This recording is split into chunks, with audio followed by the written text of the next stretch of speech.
ziva zvingakumize richauya dutu asichingoshinga usaneti. Hey guys, welcome back to my channel. Thank you so much for tuning in. I know today is not a Sunday.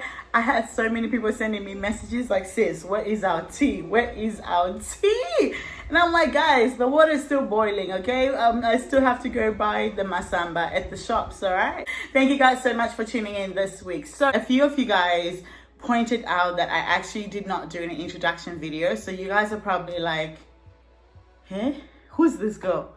And why does she think we care about her life? You know what I mean? So I did ask you guys to send me questions on Instagram. That way I could answer them in this get to know me video. I felt like, you know, if you guys ask me questions from the series, the last 3 videos that I've put out, it would be so much easier for us to do this. So yeah, first things first, for those of you who do not know me, my name is Rumbitai Audrey Mzengi. I am Zimbabwean. I am 27 years old, darling, okay? You know, edging like fine wine, honey. Like, I am 27 years old and I currently live in Perth, Australia. I was born in Zimbabwe, so I was actually born KwaZulu-Natal. For those of you who do not know that where that is, I was about to lie. I actually do not know. Wow. Okay, so surely it has to be Mashonaland. Surely it has to be Mashonaland because I am Shona. So I am Shona, which is a language from Zimbabwe. There's many languages in Zimbabwe, and I just so happen to be Shona. I slightly speak Ndebele because I grew up in Bulawayo. So I was born KwaZulu-Natal, but then my parents were living in Bulawayo. So my mom had just gone to visit my dad's side of the family when I decided to pop out. So yeah, I was actually born in Ngoro, guys.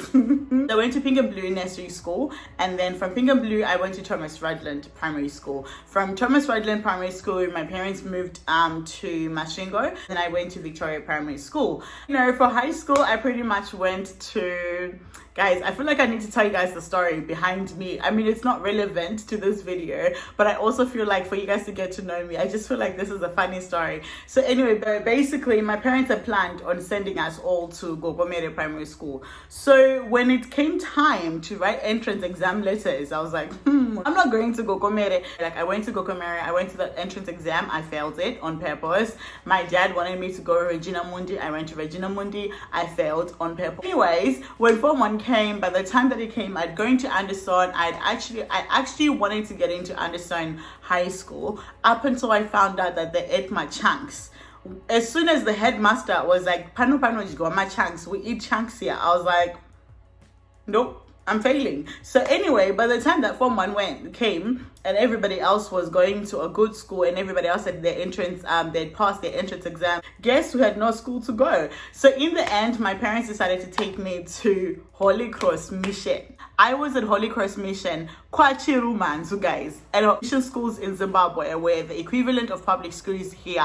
However, as time went on, if you went to a good mission school, you were lucky. Like, if you went to a mission school that was proper, that was nice, you were lucky. A lot of the mission schools in Zimbabwe were absolute trash, and that's just the truth. So anyway, sis found herself at Holy Cross Mission School for like 3 days. My mother was like, so my mother came and picked me up. Anyway, I ended up going to Victoria High School. So I was literally at Victoria Primary School for 1 week, because when I got to Victoria Primary School, I'd actually not written the entrance exam so like my dad did the, you know, of getting me a place, and in the end they put me in the last class, and the last class for a week, no teacher was coming there. So every single time I'll go home, they'll be like, what did you learn, Habana? What did you learn, Habana? What did you learn, Habana? In the end, my mother was like, here, sure, school fees mara. So I ended up going to Cal College, wrote the entrance exam, I passed with flying colors,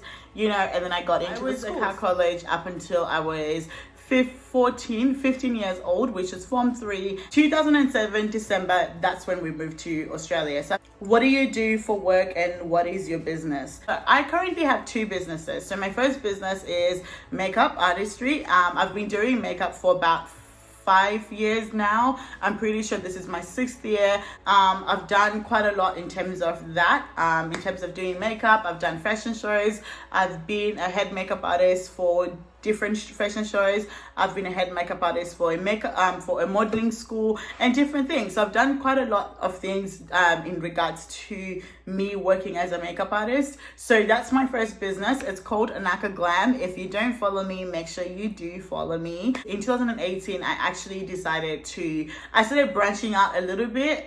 So I ended up starting to do events. I did a Mummy and Me. What else did I do? I did a Sip and Dream pajama night. So I realized that I loved events, and I wanted to put together events for different people. And I realized that there were not a lot of the events that I used to go to, like whether it was a Mother's Day event, a Women's Day event, or when I would go to networking events, I would get there and then be like, where the black people at? Where we at? And there would be no black people. And then not just that there would be no black people, but also the people that would be speaking. I rarely used to come across black women or black men speaking. So that used to frustrate me quite a lot. There weren't a lot of events that were reflective of the entire community, the Australian community. So I decided that I wanted to do that. So in the end, and that birthed Sip and Dream Network. I work as a consultant for both my businesses. So particularly under Sip and Dream Co, I work as a startup consultant, which basically means I get hired to run workshops on how to start a business or to talk about certain elements of business. So for example, last year I did quite a few social media workshops, and I was teaching people from multicultural backgrounds on how to set up their social media accounts, how to use social media for their business. With my consultancy, I normally work with organizations. So I'll work with like migrant organizations. Also, I do wellness consultancy. What that means is, for specific groups, I go in and then I'll create a workshop for them. Then I go in and I do a workshop with them about mental wellness. I speak as well. So I'm a speaker and I do a little bit of MC. I don't really say I'm an MC like that because I get hired here and there to be an MC. It's just something that I'm starting to get into, something that I actually quite enjoy. But I do speaking quite a lot. That's something that I really love to do. And yeah, I do wellness. So that's basically what I do for work. That keeps me busy.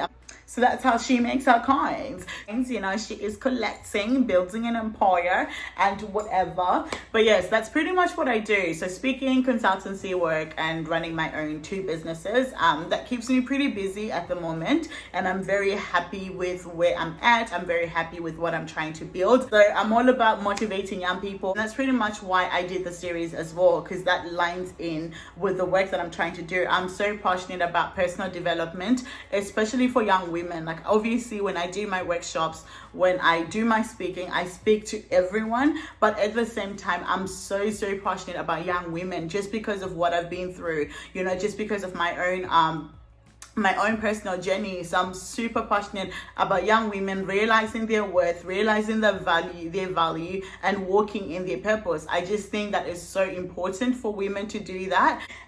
Okay, next question. Okay, what made you stay in the relationship, and do you regret staying?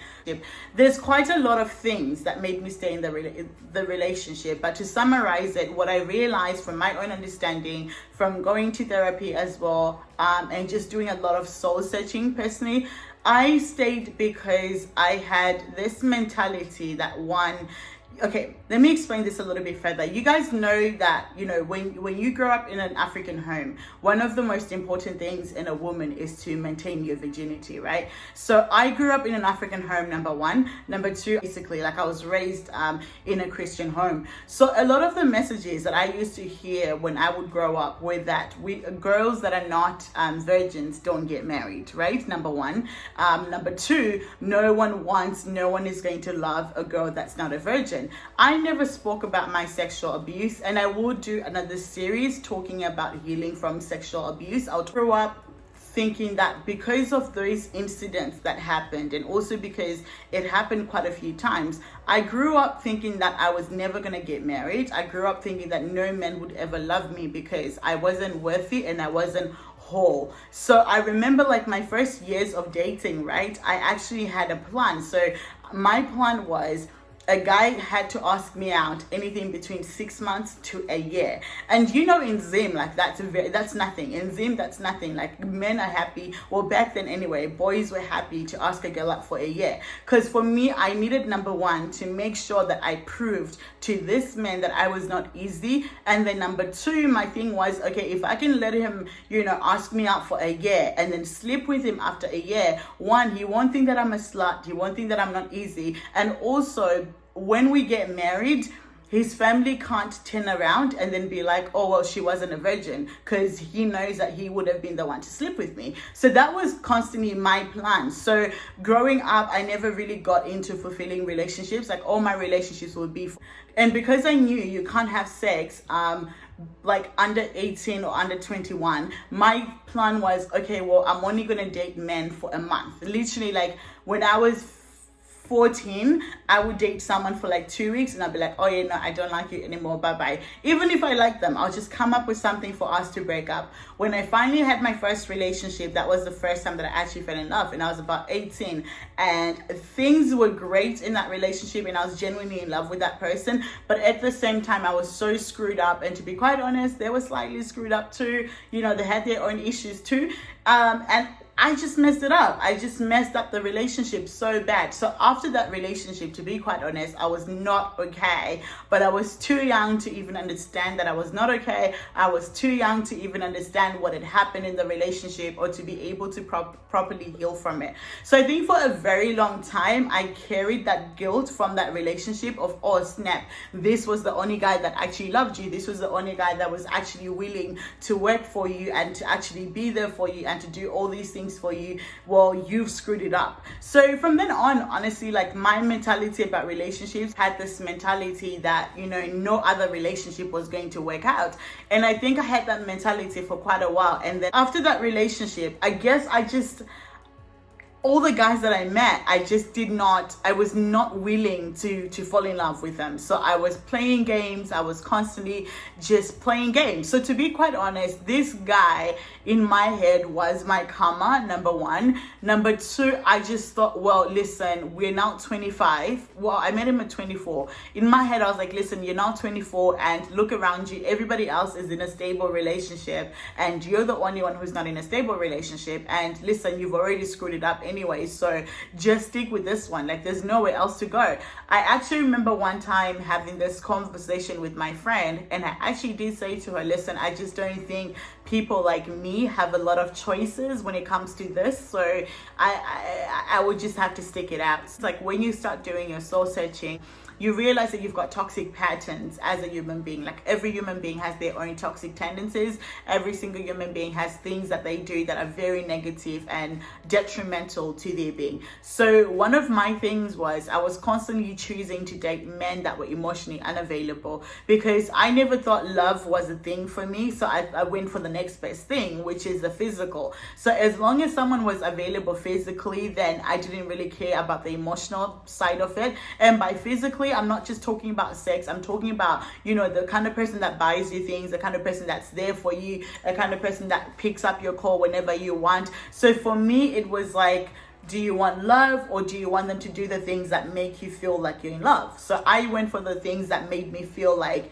that person was in love with me, and that's what I stuck to, and that's what I chose. So to be quite honest, as much as yes, what this person did was wrong and whatever, the reason why I was able to move on, the reason why I don't hate them, even though I don't like them, is because I realized that part of the reason why the relationship didn't work out was because of me. I had a lot of issues that I was not ready to deal with. I had a lot of baggage, and that's my thing. So the fourth question is, how long do you think it took you to re-love yourself post the whole situation?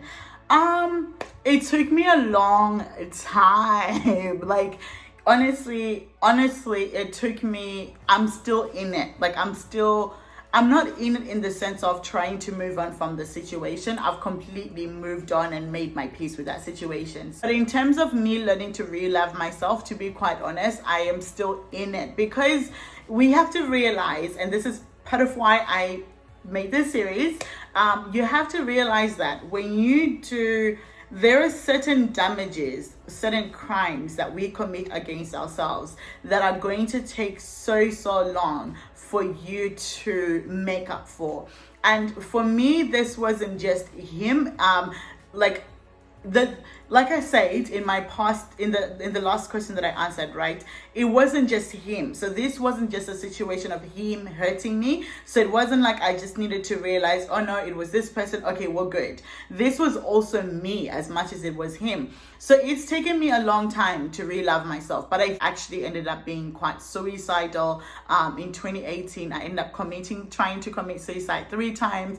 I ended up in hospital for 2 months. So it wasn't just me moving on from this situation. It was, oh shit, I have this rape thing that I have to deal with that I didn't think I had to deal with. Oh snap, I don't love myself. Oh snap, I've disappointed my parents. Now I have to confront my relationship with my parents, their expectations and etc. So it was so much it was so much to unpack out of that situation. So it took me very long. And you know what? It's always a new thing. That's the thing. That's something that I've realized about healing, by the way, that healing is not in one sitting. Like, you don't get it. Like, healing is not a gift that you just get told, oh, here's your healing, you're fine now, you're good.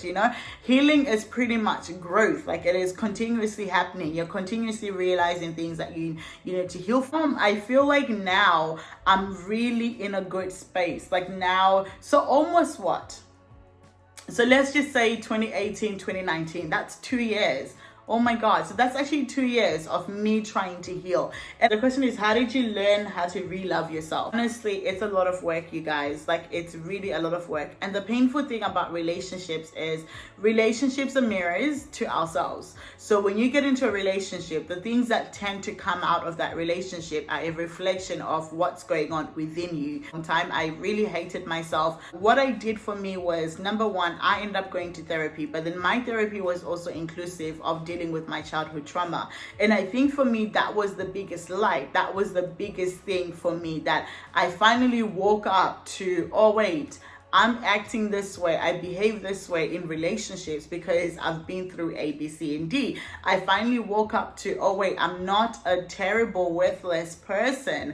I'm actually a great person. I've just been through shit, and my shit makes me act like this. My shit makes me choose different people. So it's like I finally found my reason to be and my reason for acting the way that I was acting as well. And that made me understand myself better. So I think if you're trying to heal from a broken relationship, I would definitely advise going through therapy. Like, there are just some things that you're not meant to heal by yourself. I genuinely believe that, and I would definitely advise to go for therapy. One of the things that I started doing as well is I went back to the things that I loved. So I went back to me being creative, like with my businesses and putting myself out there. And when I started doing those things, I started building my confidence back up again. I started feeling like, oh, okay, I'm back to myself. I spent a lot of time with my friends. I'm very fortunate that I have a set of amazing friends. My friends have just really been there for me, and I finally woke up. So I finally woke up to the reality that if you're seeking love, right? So you're looking for love, you're seeking love. You need to understand that it just doesn't come from romantic relationships. You can get love from your friends, you can get love from your family, you can get love from yourself, you can get love from the things that you do. So I think for me, that was one of the greatest things that I realized. Oh my God, my friends absolutely love me. And the more time that I spent around them, the more time that I gave into those relationships, the more that I realized, wait, I am loved. So it's not an issue of Rumbidza, you're not loved or you're unlovable. It's an issue of this one person did not love you. So even though I may not have romantic love, I am not gay. So this question says, have you dated anyone since then, sis? Because for me, it was 4 years ago and I'm still not in a relationship. No can do. Well, I was hoping no one will ask me this. So yes, I have. I suffered a rebound for a while or whatever. But I think one of the things, to be quite honest, is to be very, very honest and transparent, it's been extremely hard, and I'm still struggling with the idea of loving somebody else and putting my heart out there. I just don't think I'm ready for that, and that's why I am single. I did get into like a mini relationship, but then as soon as I got into it, I realized I wasn't okay. I realized I had this anxious attachment, so I just decided to leave. And again, we leave quite a lot, and that's something that we're learning from. Okay, that's another pattern that I've realized, that I get into, I get into relationships and I freak out, and I'm like, no, I'm not in a rush to be in a relationship. I'm not in a rush to get it right. I think I will find somebody when I'm ready for it and when they are ready for it. So that's another thing too that came up in my healing, that I did not realize, that I have an anxious attachment to relationships. I've got a really strong emotional codependency in relationships. So, I'm still learning. I think right now though, in the last year, I wasn't okay being single. I think last year I wasn't okay being alone. But for whatever reason, towards the end of last year, I really became okay with being single. And I think, on my vision board, I actually wrote that my plan is to be single until I'm 30. Because, I don't know, I just feel like I've spent so many years trying to be attached to somebody, trying to be somebody's something, that I just forgot to be something for me. And I'm currently in the space where I'm thoroughly enjoying who I'm discovering myself to be. I'm currently enjoying finding myself out and getting to know what I love. And I'm like, there's so much that I want to do. There's so much that I want to be able to experience alone. So I'm just going to be single until I'm 30. That is my plan, For now, I don't want to lie. I've just not been able to put myself out there like that again. I'm such 100% or nothing. I'm such a all or nothing kind of person, and I've just not been able to give my all. So currently I am happily single. I should probably do a video on how to be single. Let me know, actually. I think I'd love to do something like that. I go out on dates by myself. I treat myself to a lot of things. I have so much fun. I've really just devoted the next 3 years to myself, to my friends, to just loving me. And currently I'm absolutely happy with that. I'm very comfortable. Maybe too comfortable, actually. I'm very much comfortable with being single right now. So yeah, have not loved somebody else, sis. And you know what? Take your time. You don't know, maybe in 5 years, you might just wake up one day and be like, I'm ready, and you turn around and your soulmate is there. But as for me, I'm still not ready. What advice can you give to young girls who are getting into relationships from what you went through? So advice, let me think of 3 things so that I can finish up this video. Number 1, do not spend your youth trying to be somebody's something. Spend it trying to be something for yourself. What I mean by that is, there's always this sort of teaching or this message that we need to be with somebody, that for us to be worthy, we need to be in a relationship. Like, our value is placed so much on who we're with and the fact that we're being chosen by somebody, right? It's nice, obviously, to be in a relationship. It's nice, obviously, to be chosen. Like, we all want that. But at the same time, realize that outside that, there's you. Okay, realize that outside this person, there's you. So spend more of your time trying to become something for yourself, choosing you. Before you can be worried about being chosen by somebody else, worry about being chosen by yourself. Before you can worry about being picked by somebody else, go ahead and pick yourself. I just think that really helps, because then when somebody comes along who's playing with your value, you know what to do, because you have already decided what your value is. My second advice would be, don't get married too young. I know that we live in a community, once again, where we constantly get told 25, 25, 25, 25. I'm sorry, but I don't think there's anything to rush for. I know I only got to the door. I didn't actually enter the house of marriage. I know I only stopped like by the gates even, but there's honestly not much. Like, I know, I hear so many stories about young people who are married, and this is not to like shade anybody, of course, I'm not trying to shade anybody, I'm just saying in general, I hear so many stories about so many people that are married, whether young or old, and they're absolutely not happy. There are also people that are happy, but there's also quite a huge number of people that are not happy in their marriages. So I think marriage is nothing for you to rush. It's a serious commitment, and you should absolutely take your time to commit yourself to somebody before you just sort of jump the broom. My third advice to young girls that are in relationships would be, don't get swallowed up by a relationship.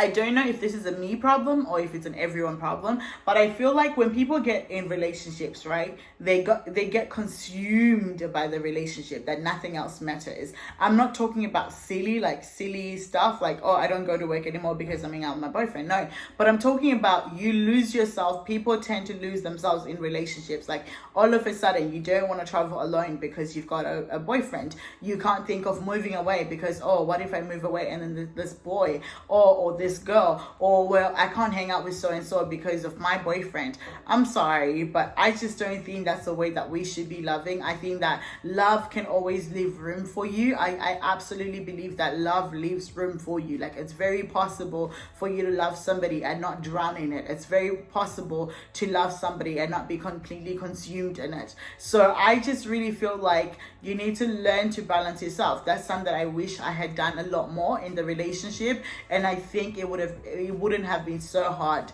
for me to live. That's something that I do now, that I absolutely see a difference. Even in the way that I'm treated, there's a complete difference when they know that, you know, when somebody knows that you're completely dependent on them for, you know, fun, emotional or whatever, they treat you a certain way. But when they know that they are still a choice and are very much so an option, people act right.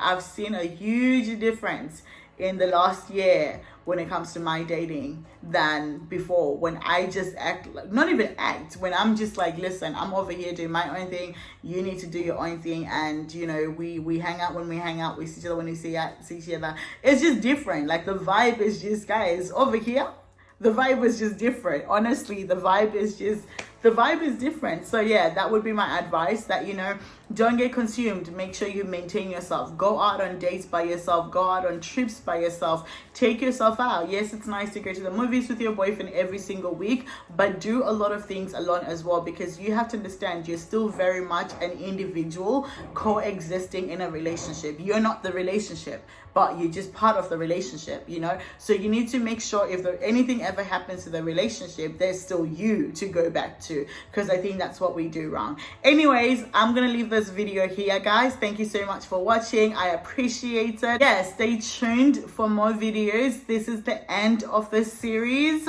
So thank you so much, guys, for watching. If you have any suggestions, I actually quite enjoyed doing the story time in this series. If you guys have any suggestions on what I should talk about next, please go ahead. Drop me a message on Instagram, Facebook, or even just comment down below. So, mwah, mwah, mwah, mwah.